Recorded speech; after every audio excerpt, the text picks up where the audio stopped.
Olá, hoje a gente vai mergulhar num termo que, olha, aparece muito por aí, né? Especialmente para quem está de olho em montar um PC, fazer um upgrade, chipset. A gente vê essa palavra no nome das placas-mãe, nas listas de especificações, mas assim, fica aquela pulga atrás da orelha. O que é exatamente isso? Por que falam tanto dele? É verdade, muita gente foca no processador, na placa de vídeo e o chipset fica ali meio esquecido. Pois é. Mas ele é, tipo assim, fundamental. É o coração da comunicação da placa-mãe, né? Trabalha colado no processador. Então, nossa ideia aqui é justamente essa: desvendar o chipset. Vamos pegar os materiais que a gente analisou para entender o que ele faz hoje, por que ele é tão importante e até essa história do nome, de onde veio isso. Preparados? Com certeza, é um componente chave mesmo. E a história dele, olha, revela muito sobre como os computadores evoluíram com o tempo. É bem interessante. Legal. Então, vamos começar pelo agora.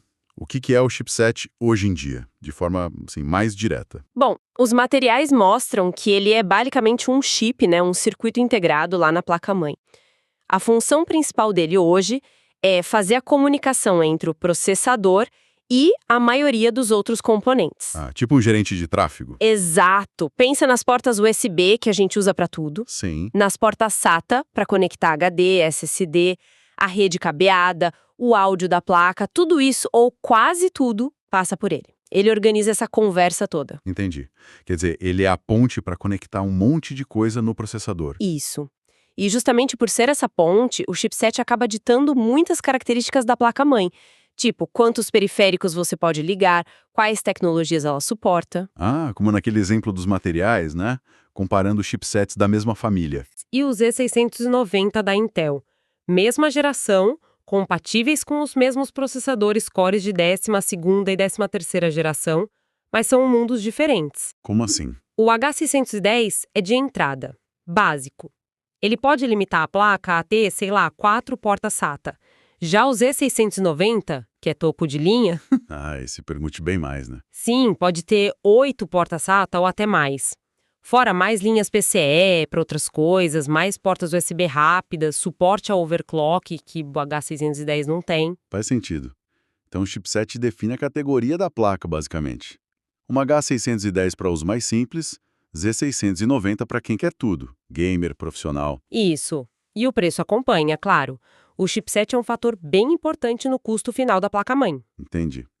Essa diferença de recursos é chave mesmo. E isso leva para outra coisa que os textos batem bastante na tecla. Essa relação, quase um casamento, né? Entre processador e chipset. Totalmente. Não dá para sair misturando.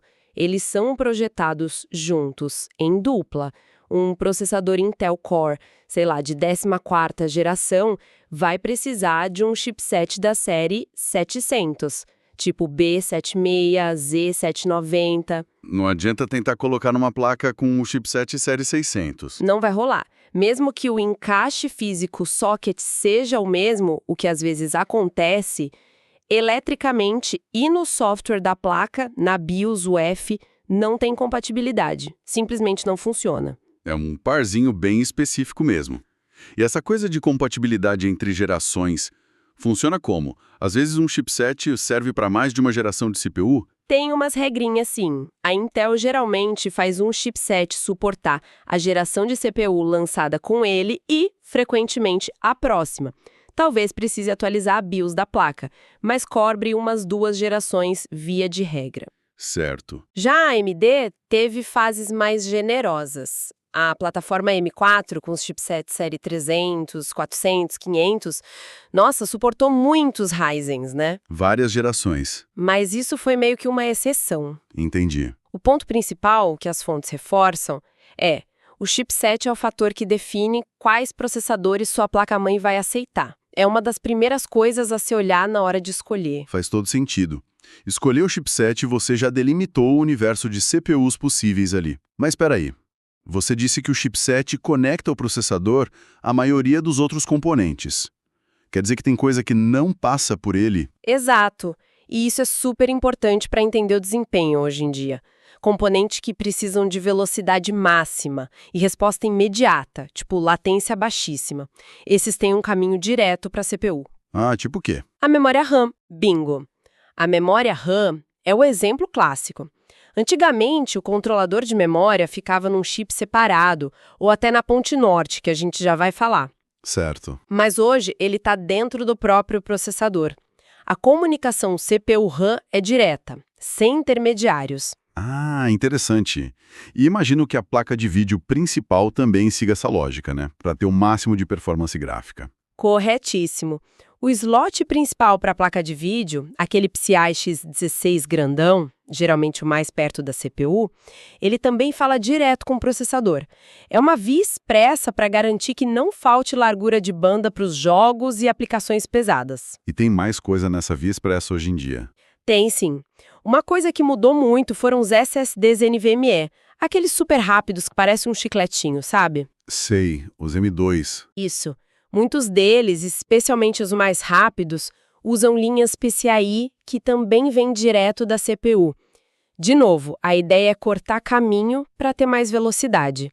Algumas portas USB mais velozes também podem ter essa conexão direta em plataformas mais avançadas. Entendi.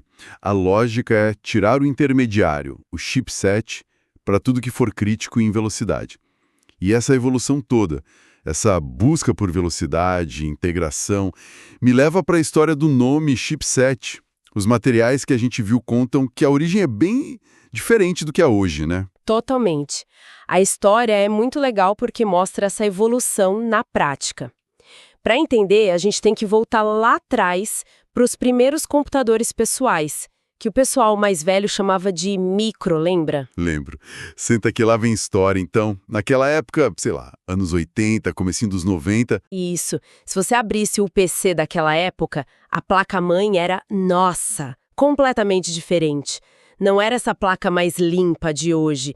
Era um mar de chips. Muitos mesmo. Dezenas. Além da CPU e da memória, tinha um chip para controlar o teclado, outro para porta serial, outro para a porta paralela da impressora, controlador de interrupção, gerador de clock. Era uma cidadezinha eletrônica ali dentro. Um dos textos até citou a placa do Apple III em 1980 como exemplo disso, né? Olhando a foto, é impressionante. Exato. Aquilo ilustra bem. Eram muitos componentes discretos, cada um com uma função bem específica, uma complexidade enorme. E aí, nesse cenário todo, o que era o chipset? Era literal, chipset em inglês. O conjunto de chips. Era o nome que se dava para todos esses chips auxiliares que ajudavam a CPU e a memória a fazer o computador funcionar. Não era uma peça única, era a coleção toda. Nossa, que loucura! Imagina dar manutenção nisso. Devia ser uma aventura, com certeza. Mas aí a tecnologia de fazer chip foi avançando, né? A tal da integração em larga escala LSI, depois VLSI. Conseguiram colocar mais funções num chip só. Exatamente. Aquelas dezenas de chips foram sendo combinadas. Função de controle de disco, de porta serial, de teclado, tudo sendo absorvido por chips mais complexos e menores. Foi um processo gradual, mas constante. E essa consolidação chegou num ponto onde a maior parte dessas funções extras ficou concentrada em 2 chips principais, certo? Aí que entram as famosas ponte norte e ponte sul. Perfeito. Essa foi a arquitetura dominante por muitos e muitos anos, ali nos anos 90 e 2000. Tinha a ponte norte, ou North Bridge, Que ficava mais perto do processador, né, a norte. Isso. Ligada direto na CPU. A função dela, como os materiais descrevem bem, era cuidar do que precisava ser rápido. Acesso à memória RAM e a comunicação com a placa de vídeo principal, fosse AGP na época ou o primeiro PCI X16. e se tivesse vídeo on-board na placa-mãe. Também ficava na ponte norte. Ela era o centro de alta velocidade do sistema. Entendi. E a ponte sul, a South Bridge? Essa ficava conectada na ponte norte e cuidava do resto, das coisas de entrada e saída, o I/O, que não precisavam daquela velocidade toda. Tipo, Controle dos HDs e drives de CD, DVD, primeiro IDE, depois SATA, as portas USB, o som on-board, a rede on-board, outros barramentos mais lentos como o PCI antigo. Era o hub de conectividade para periféricos. certo. E o ponto-chave aqui, Nessa época, o termo chipset se referia ao conjunto desses dois chips. Quando alguém falava o chipset dessa placa é um Intel 945, por exemplo, estava falando da combinação da ponte norte e da ponte sul específicas daquele modelo. Ah, tá.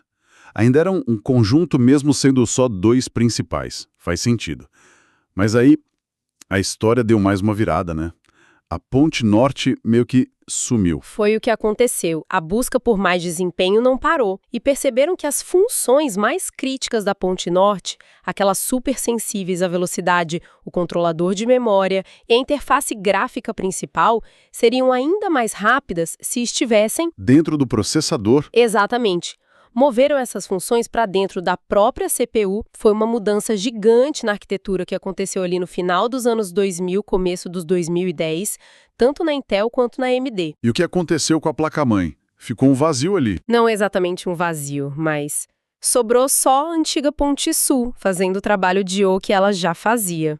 E é esse único chip principal na placa-mãe, tirando a CPU, claro, que hoje a gente chama de Chipset. chipset. É ironia que os textos até comentam. Um nome que significava conjunto de chips agora na prática se refere a um único chip principal. Que volta que o mundo deu. Quer dizer, de uma multidão de chips para dois e agora para um sobrevivente que herdou o nome da galera toda. Exato. E esse chip único herdou as funções da ponte sul. Controle de SATA, portas USB adicionais, além daquelas que vão direto para a CPU, rede, áudio, as linhas PCIe secundárias para outros slots, e ele continua sendo super importante para definir o que a placa pode fazer. Por isso que recomendam placas pelo chipset, né? Tipo, pega uma B760 ou vai numa X670. Isso, porque o modelo do chipset B160, X770, etc., te dá uma ótima ideia do nível de recursos. Quantas portas de cada tipo, velocidade das conexões, se suporta overclock ou não e, claro, com quais processadores ela vai funcionar. Placas com o mesmo chipset tendem a ter um conjunto de funções bem parecido na base. Certo. Bom, vamos tentar amarrar tudo isso então. Recapitulando a jornada. O chipset hoje é aquele chip vital na placa-mãe. Ele faz a ponte entre o processador e a maioria dos periféricos. USB, SATA, rede, áudio. Isso. Ele é decisivo para saber qual processador você pode usar, quantas portas você vai ter e os recursos gerais da placa. E a gente viu que o nome tem história. Era um conjunto de muitos chips, virou a dupla ponte norte-sul e hoje é basicamente a antiga ponte sul, porque a ponte norte foi para dentro da CPU. Perfeito resumo. Entender isso realmente muda o jeito de olhar para uma placa-mãe, né? Não é só uma sopa de letrinhas e números. Tem uma lógica ali. Ajuda demais na hora de escolher, para não comprar algo que não serve para o seu processador ou que não tem as conexões que você precisa, sei lá, hoje ou no futuro. Com certeza. Deixa de ser um nome aleatório na caixa. Exato. E se a gente pensa num quadro mais amplo, essa história toda de integrar o chipset, de trazer funções para perto da CPU, isso reflete uma tendência que não para na computação: miniaturizar, buscar eficiência e, principalmente, velocidade. Tirar intermediários, aproximar as coisas do processador, deixa tudo mais rápido. Faz todo sentido. Entender essa evolução não é só, curiosidade de nerd. Ajuda a sacar por que uma nova geração de placa-mãe tem recursos diferentes, porque a compatibilidade muda. Não é aleatório, sabe? É o avanço da tecnologia acontecendo. É um conhecimento bem útil para quem monta, atualiza ou só quer entender melhor o próprio PC. Com certeza. E isso até deixa uma pergunta no ar, né? Uma reflexão para o futuro. A gente viu as funções da ponte norte serem absorvidas pela CPU. Se a gente olhar para frente, o que será que vem depois? Quais funções que hoje estão no chipset, a antiga ponte sul, podem ser as próximas a ir para dentro do processador? Boa pergunta. Será que um dia controlador SATA ou mais portas USB vão direto para a CPU? Talvez a rede? Ou será que a arquitetura vai mudar de novo, de um jeito que a gente nem imagina, com novos chips especializados para inteligência artificial, por exemplo? Fica aí a questão. Quais os próximos passos dessa evolução tecnológica dentro da nossa máquina?